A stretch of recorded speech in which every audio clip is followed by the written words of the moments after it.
Hello YouTube, Dave here again. Today I want to talk about one of my favorite RPGs that I have in my collection. One that I've been wanting to run in some sort of like dedicated or longer term format than I've ever really had opportunities to. And if you take a look at the map, you can probably get an idea. I want to talk about the Dragon Age role-playing game. So this is the box set here. I'm not going to go through all the contents of the box or everything because they're not really prevalent anymore this day and age. But I just want to talk about sort of my experiences with this and just my thoughts on the mechanics, but also just more like just the world and the setting and just the things that I really enjoy about this particular world and this particular game.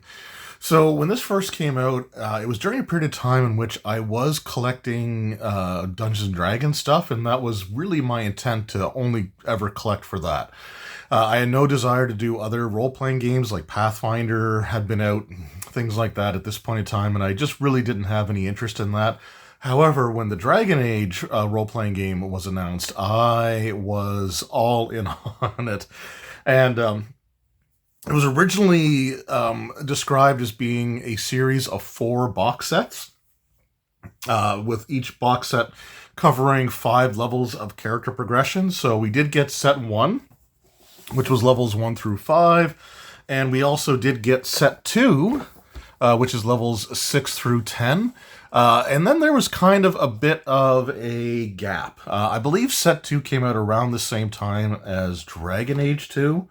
But I could be mistaken. I can't remember if it was Dragon Age 2 or if it was around the time that Inquisition came out.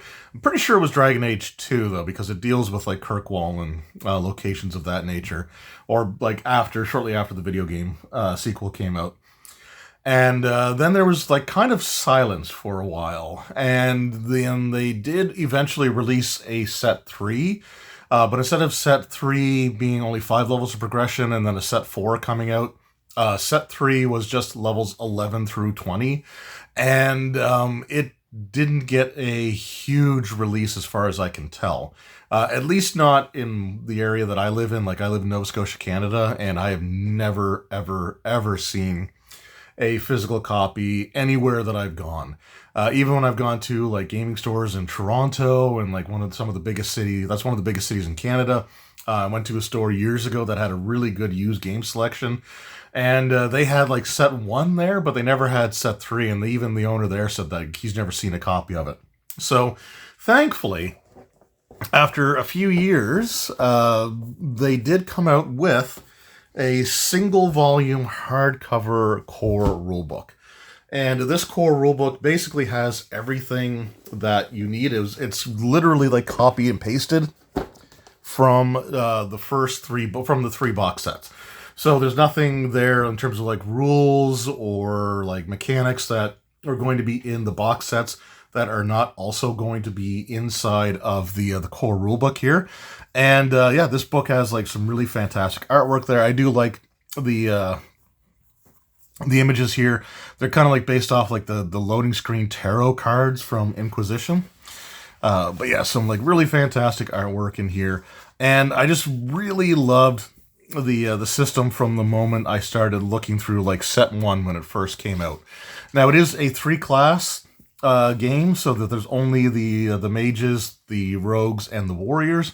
But there's plenty of customization within those 3 classes, especially when you reach later levels and you can unlock specializations, and that allows you to like really sort of change the tone of your characters completely. And even things like for the wizard, for example, for the mage, even they can be drastically different just depending on your spell selection. So we'll talk a little bit more about that here in a moment. But yeah, I just absolutely fell in love with this game. And mechanically, it's very simple. It is a 3d6 system where 2 of your d6 are matching or are similar in appearance. And then you have a 3rd die that stands out. And that 3rd die is called your dragon die. When you're rolling sort of any sort of check, like attack roll or ability check for like skills or things like that, you just roll those 3 6-sided dice, add everything together, typically add one of your attributes to that. And if you have a focus in whatever you're rolling for, like You could be like a Constitution Stamina, or Perception Seeing, or Dexterity Stealth. If you have a Focus in it, then you get an extra +2, and eventually you can upgrade that to a +3. And it's just a very simple system there. And when you're the one rolling, not reactionary rolling, but like rolling in terms of like making the attack or making the skill check, if you roll any sort of doubles on any 2 of the 3 dice, then you generate what are called stun points, and you get enough stun points equal to whatever the number is showing on your dragon die. At higher levels, you can also generate additional stun points whenever you do roll doubles. Particularly, I think the warrior gets that at, I want to say like 5th or 6th level or something like that, where when they generate stunts, they get to add an extra point to their pool, and then certain stunts will become less expensive for the classes as they go on as well. Wizards have like basic spell stunts, but as they progress in power as well, they can unlock like specialized stunts for the different like schools of magic. So it's a really cool system, but I'm not here to really talk about the system. I've done videos on that before. I want to talk about just the world of Thedas in general, because I think this might be one of my favorite campaign settings of all time. Like Dragon Age Origins is still to this day my favorite video game RPG of all time. And I love the world. I love the characters within it. One of the things that the developers at BioWare have always been really good at, even in like Dragon Age 2 and Inquisition, and I haven't gotten very far into Veilguard, but from the little bit that I've played, sort of the introductory section, one of the things that they're really good at is making characters that are interesting, that are like sort of compelling, and that are likable. Like the character of Varric, introduced in Dragon Age 2, and then also like is a party member in Inquisition and in at least the opening part of Veilguard, is one of the best characters I think I've ever seen in a video game RPG, period. And I compare this to other games, other like video game RPGs. For example, like I know people love Baldur's Gate 3, but I find every party member to be so insufferable, and like either they're rude or they're ignorant or they're aggressive, and that might change over time, and I'm sure that it can, but they just come across as so adversarial from the beginning that I just don't care. And I even went so far as to uninstall it off of my console just to free up like 300 gigs worth of space that I could use for other games that I'd rather play than that. So I don't know, but the ability to make just really likable characters and to make a really interesting world is one of my favorite parts about the Dragon Age role-playing game and the video games. So we're taking a look here at this map. This is the map of Ferelden. And again, as much as I love the entire world, Ferelden is probably my favorite location within the world itself. It's a land that's been occupied throughout history by different forces. Just recently, within the last, I think, couple of decades, have finally become liberated and are sort of their own power now.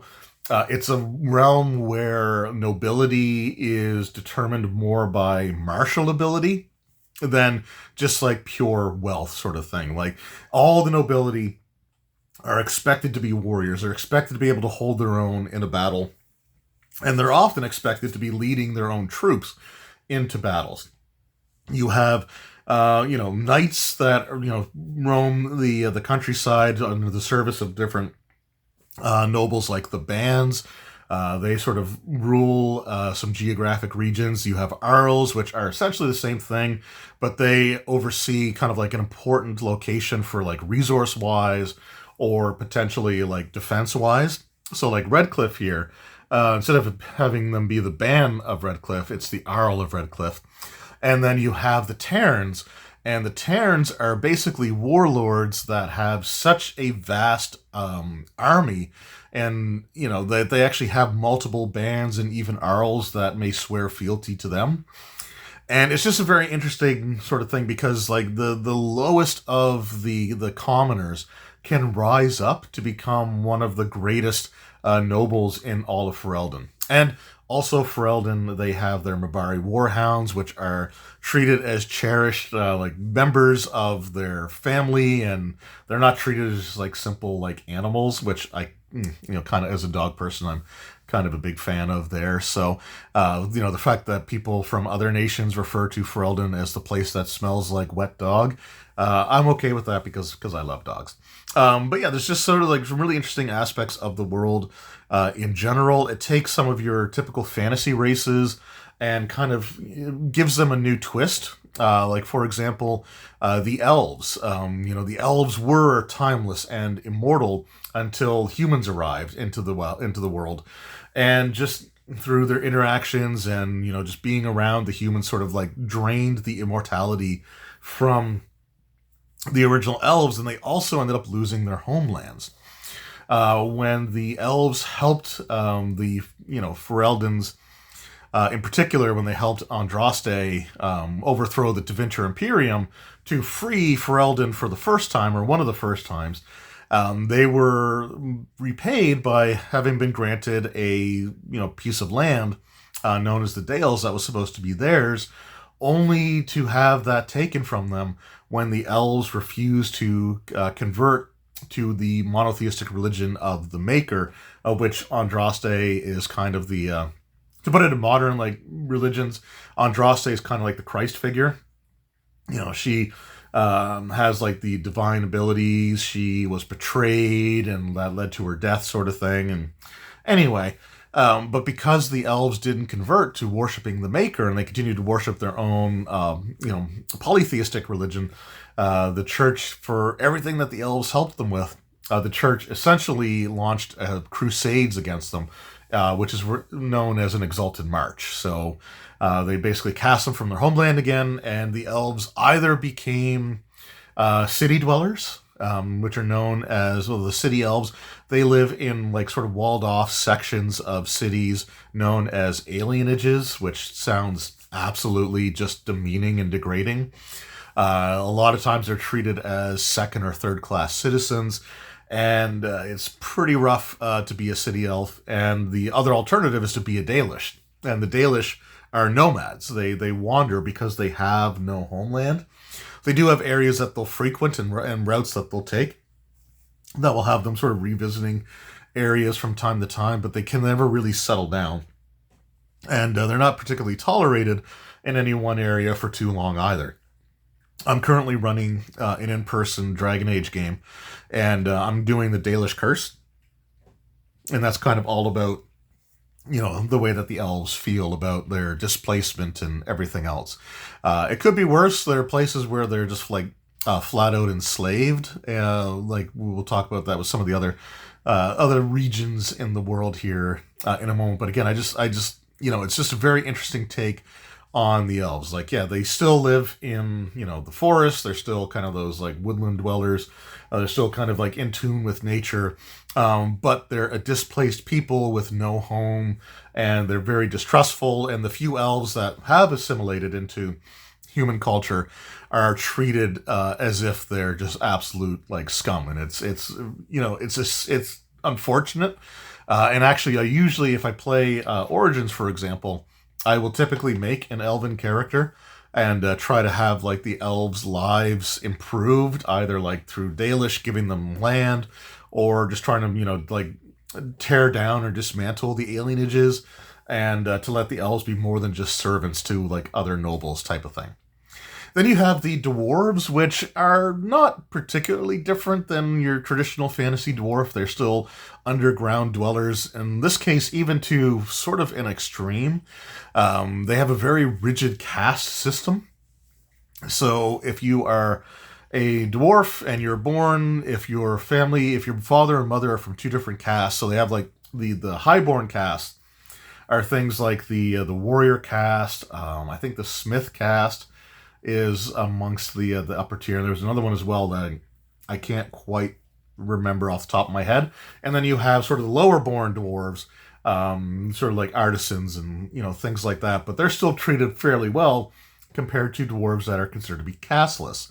They are treated worse than the elves of the surface in that they're usually branded, or they'll have like facial tattoos to show that they are casteless, and they cannot work, or they cannot have like any jobs within dwarven society. So again, they're kind of shunted to this area of the city, which is sort of crumbling and ill kept, and most of them have to sort of like succumb to a life of crime in order to actually be able to provide anything for themselves or their family. So it's definitely an interesting sort of take on that.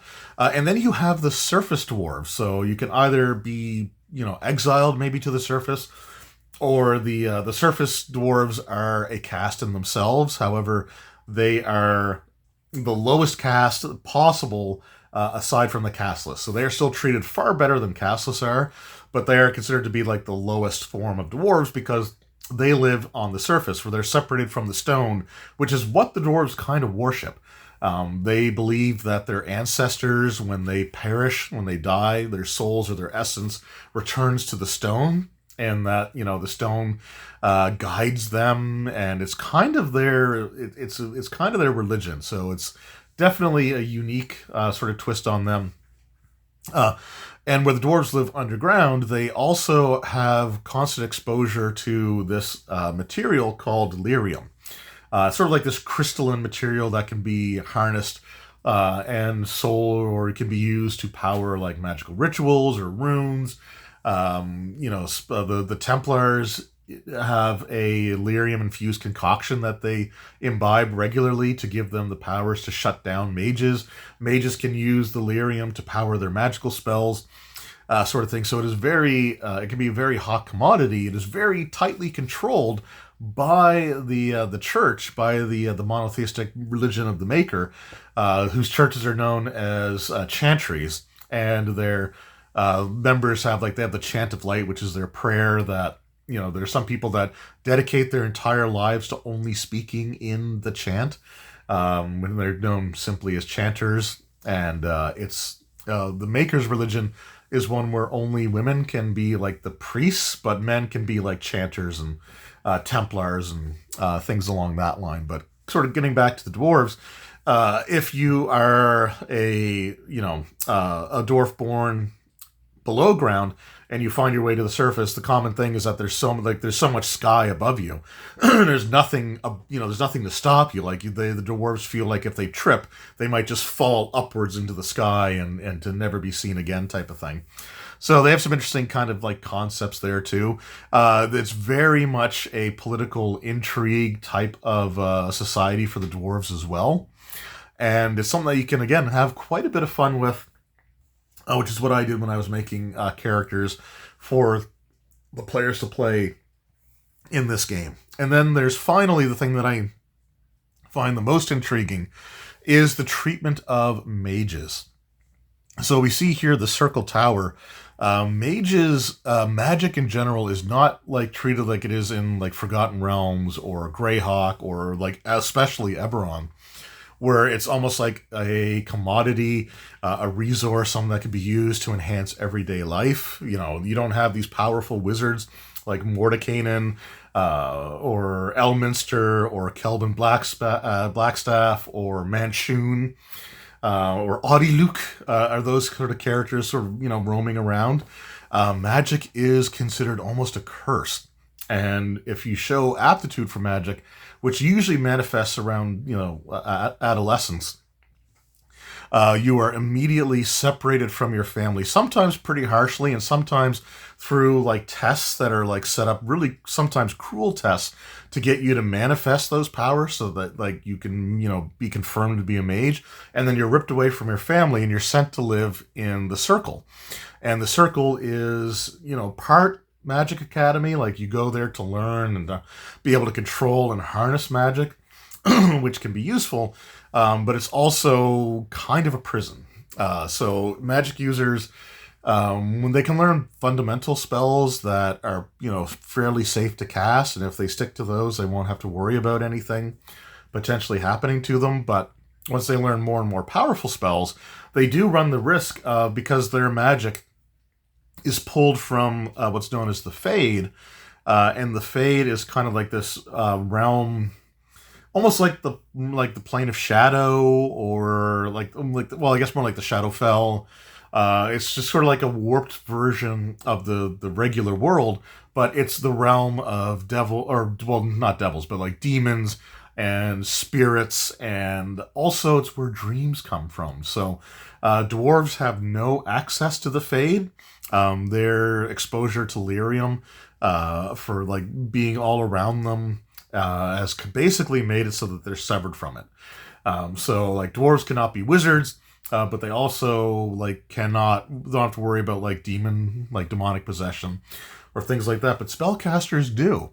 If you mess up casting your spell, because you do have to roll to cast your spells, so you have to roll your 3d6, add your magic modifier plus your focus if you have one, and each spell has a target number. If you fail that target number, then there's a chance that your spell backfires, and then you have to roll, I think it's a willpower test, and if that fails, you consult the dragon die, whatever number that showed up as, and that's whatever the effect could be. It could be something where like it just drains the mana and nothing happens. It could have the reverse effect, or it could trap the mage's spirit in the Fade for a period of time, in which they have to regularly fend off demons, and if they fail to do so, they transform into an abomination and become a monster that the other player characters will then have to deal with. So that's kind of why they're separated from the rest of the world. Ferelden, I think, though, overall seems to have fairly relaxed views of some of the mages, because like you'll have mages that can leave the circle when they've sort of undergone a rite of initiation to prove that they can, that they can fight off demonic possession and all these things. Like you do find them traveling throughout the land. One of the enchanters, Wynn, in the video game series, like she can be found in other places. When you get to like Dragon Age Awakening, like she's still traveling around. It's not just because of the major world-threatening event that happened in Origins. So eventually, like mages can get permission to leave the circle in Ferelden. Other places are not so lucky. So we're going to take a look at the world map here and just sort of touch on some of the other cultures. So there's our little map of Ferelden down here. So, for example, in the Free Marches, has, where is it here? Kirkwall. The city of Kirkwall, the Circle Tower, or the Circle of Magi, whatever you want to call it, is literally inside of a prison, and the mages are treated like prisoners. The Knight Commander of the Templars basically views them with disdain and hatred, and absolutely, will not allow any mages to wander around the city. Most of them that do so have to do it secretly, and there's, terms for that, which we'll get into here in a bit of a moment. But yeah, so in Ferelden, you can gain a certain amount of autonomy as a mage, just like by the way that that nation is kind of like run and governed. And the overall, feel of the Templars towards the mages in the Circle Tower. But in Kirkwall, yeah, it's a literal prison. But then you have a place like the Dvinter Imperium, which is a mageocracy. So mages rule everything, and there's no such thing as the circle there. If you are a mage, that is how you are part of like the nobility, and everybody else sort of exists to serve you. You also have the land of Orlais, which had recently occupied the land of Ferelden until they were driven out. I think it's about 20 years or so before like the game sort of takes place. Like chronologically, it might be a little bit more than that. It might be 30 years, but I think it's like 20 years anyway. But the Orlesians had occupied and ruled Ferelden. To the point where the one of the Terns in the video game series, Tern Loghain, will do anything and everything to prevent the Orlesians from ever being able to come back. And Orlais is kind of your pre-revolution France. All the, you have the kind of French accents. It's a very decadent nation that values wealth and aristocracy, and you have like these ridiculous fashion trends like weaving your hair into a cage and having like live birds in them, or sort of like woven into like fabrics. And it's just it's a very, very like decadent sort of place. Their like version of knights are like known as chevaliers. And it's hard to say chevalier, like we would say cavalier, but like the chevalier. So it just sounds kind of pretentious as you say it, sort of thing. But yeah, it's very interesting to see like the differences between like Orlais and Ferelden. Ferelden is very, grounded, and like the nobility will dress in fine clothing, but it's still like very understated compared to the basic clothing in Orlais, which is very like brightly colored and fine materials and perfumes and all that stuff all throughout there. And then you have, like the Saharan up here on the map, and that is sort of where the Kunari are. And the Kunari are they're both a race and a religion. And it's a religion that, or actually maybe that's Parvolan. It's been a little while. But it's a religion where everybody has an exact purpose. And you are born into that purpose based on your gender, based off of some other things. So, you once you're assigned sort of a role, like that's it. Like it doesn't change. And you can have like groups sent out to scour the lands because the leader of the Canary, the Arashok, asks a question. So, for example, in the video game Dragon Age Origins, you come across the character Sten, who is a Canary, although in the later games, the Canary go from just being giants to being giants with like horns and stuff growing out of their heads. I don't quite know why they made that change so drastically, and I don't know if there's ever really a good explanation for the two different types of like native Canary, but anyway. But they were he was sent to Ferelden because the Arashok wanted to know what a blight was. And that brings us to like the Darkspawn, is sort of like the main like menacing threat in the Dragon Age campaign setting. The Darkspawn are corrupted members of the other races. Originally, the Tevinter Magisters from the Tevinter Imperium, they tried to invade the realms of the old gods, and in doing so, instantly brought their human corruption to that divine realm, and it created the first like Darkspawn. The Darkspawn typically are instinctual, but I wouldn't necessarily go so far as to say mindless. But they're not known for like intelligence or being able to communicate or things like that. They just tend to be very instinctive. They typically live underground, so that's why like the dwarven nations, a lot of them have been wiped out by the Darkspawn. Only a couple of dwarven cities exist in the world of Thedas today, and the roads or the areas that were connecting these dwarven outposts and dwarven cities and things like that have sort of been like just filled with these creatures. Every once in a while, though, the essence of one of the old gods manifests itself or is absorbed into a being known as the Archdemon, which, at least according to the game, is depicted as like a massive dragon. So I guess it's a dragon that becomes infected with the soul of an old god type of thing. And it gave birth to the organization of the Grey Wardens. The Wardens are the only one that can kill an Archdemon, and I don't want to get into the reason why for that if you haven't played the video games, but it is kind of an important thing. At the time that the Dragon Age role-playing game and even Dragon Age Origins take place, it's been, I think, centuries since the last Blight, so the threat of Darkspawn feels very understated or, overestimated by certain individuals and not to be taken super seriously until, of course, it does actually end up happening. But anyway, just like all of these things together just form, like I said, one of my favorite just campaign settings of all time. I love the world. I love the different way that the races are sort of depicted through it. It is a dark fantasy, so there's like no alignment system. You can have good people do terrible things for what they think is the right reason. And I even incorporated that into a couple of the backgrounds. for the pre-gen characters that I made for the current Dragon Age game that I'm running. I'm not going to go into detail there because, it's something that may play out later on.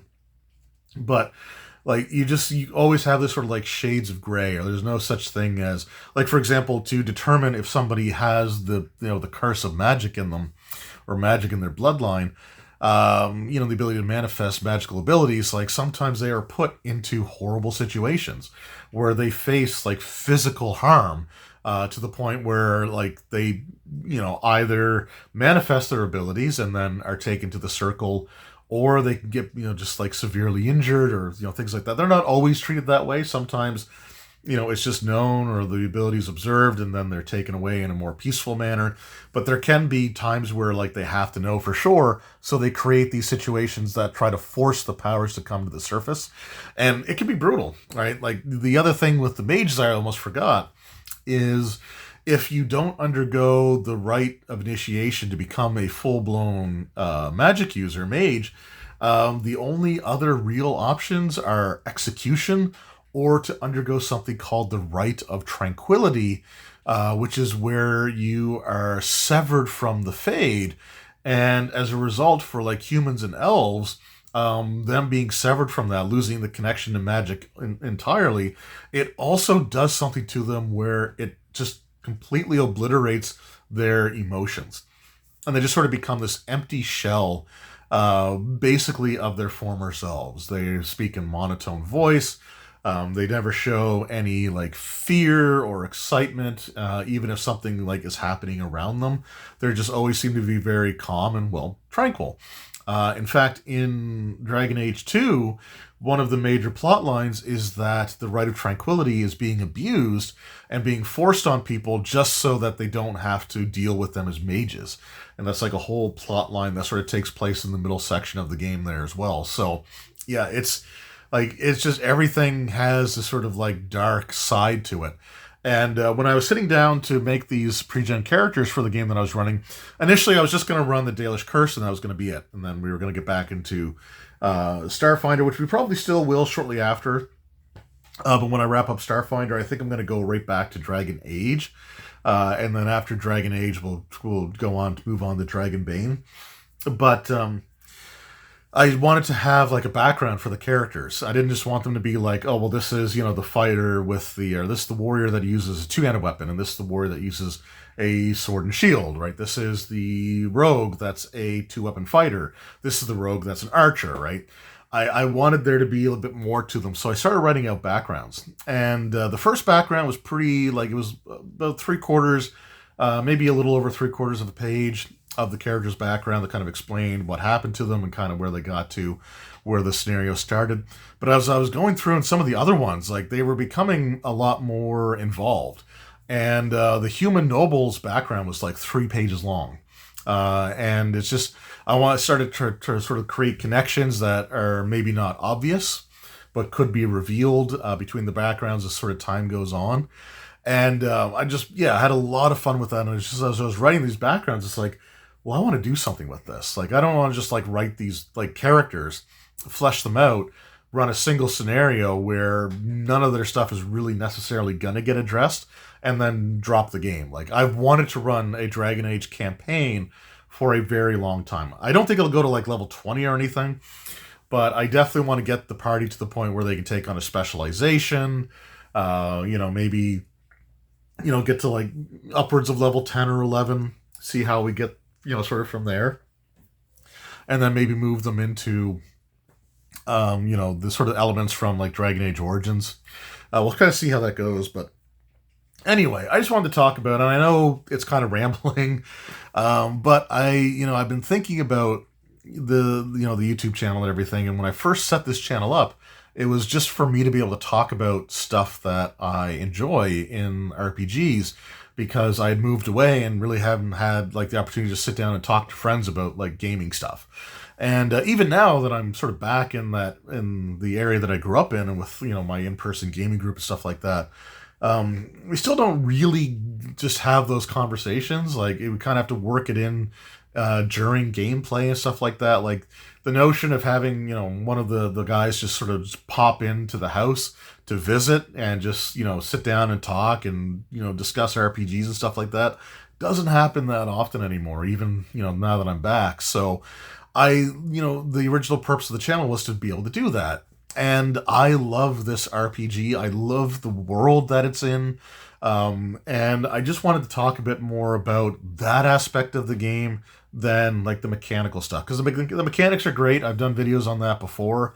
I've done like, a demonstration of combat. I've done a demonstration of like character creation.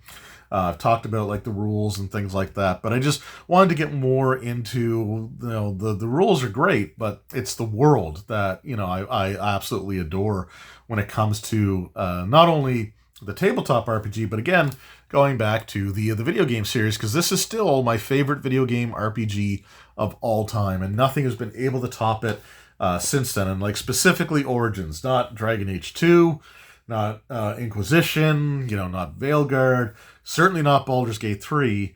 So there's like all kinds of, great RPGs out there, but Dragon Age Origins is still to this day my absolute favorite. And now that I'm actually getting a chance to run the role-playing game, something I've wanted to do since the set 1 came out like way back in, I think it was like 2009.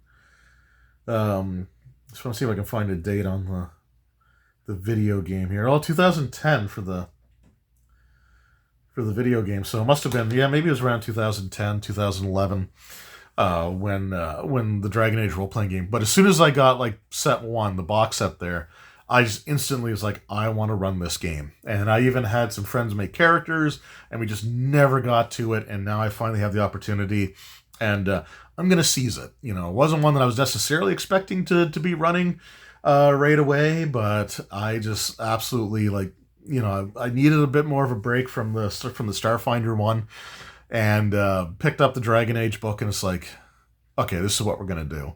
And then I started like, we'll do like a one-off or whatever. And then I started writing backgrounds for the characters. Like, okay, I want to do like a short-term campaign. So I think, we'll wrap up this scenario.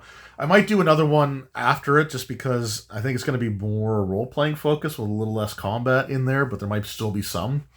And then we'll take a break, go back to my Starfinder game, finish that up, and then come back to Dragon Age after that. But yeah, I just wanted to talk about this game. It's kind of a crappy day outside. It's freezing rain and ice pellets and all that stuff out there. So I just wanted to kind of come down and ramble a little bit about one of my favorite RPGs.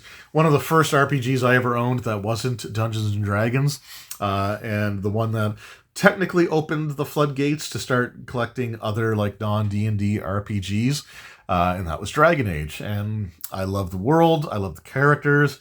One of my, it doesn't have a ton of like supplements or stuff. They do have the Blood and Ferelden softcover book, which is a collection of adventures and then some adventure ideas later on in the book. And then they have the Faces of Thedas, which is filled with the NPCs from the video game series.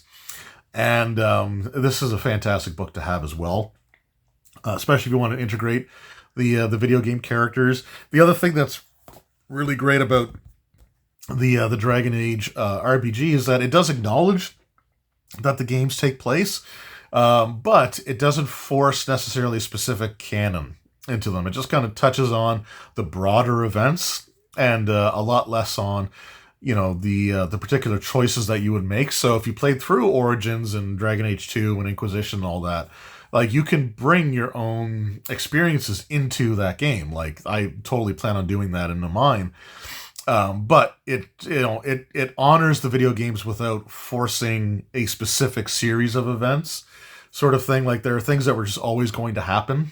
Those are like events that are unavoidable in the games, like the Mage Rebellion in Kirkwall, for example. There's no way to stop that from happening. So that's mentioned, and that's part of the core rule book. But which character, like who is the ruler of Ferelden? I think it still refers to King Kaelin actually in the hardcover book. So depending on if you made Alistair king or Honora king or queen, however that sort of like played out in your games, then that's sort of your thing to deal with or to integrate if you wish. But it does a really good job of like acknowledging that the games exist without like heavy-handedly forcing certain decisions from the games into the canon of the RPGs. So that's another thing. Chris Pramas, who wrote the book, he did an amazing job with it, and I cannot say enough good things about this. But we're getting on to 40 minutes now, so I think I'm just going to wrap it up by saying this is one of my all-time favorite RPGs. I'm absolutely tickled that I get the chance to finally run this and like seriously run this for more than just a single session. More than just a single scenario. I'm actually going to get to tell like a story within this world and kind of see how the characters' backgrounds play out and how they sort of evolve from those events to what they might become later on. I'm really looking forward to that. And that's it, I guess. I love this game, and I wanted to rant about it a little bit. Or I guess rant's not the right word. I think ramble was the right word. I just wanted to prattle on about how much I love this world, and the fact, like I said, it's more than the rules. It's the setting. It's the characters. It's just the subtleties about the world that I really enjoy. And again, this is one of my favorite settings, I think, for just any like fantasy RPG that I've ever owned. So anyway, let me know in the comments below. Have you played Dragon Age, either the video games or the tabletop role-playing game? If so, what is your favorite character, class, race combination to play? And what are some of your favorite moments from either playing the RPG or playing the video games? Just try to avoid any spoilers for the Dalish Curse adventure, because that's the one that I'm currently running, and we're about 2/3, maybe a little less than 2/3 of the way through, but should be able to wrap it up within another session or two. Anyway, thank you all so very much for your time. I appreciate it, and we will see you in the next one. Until then, take care.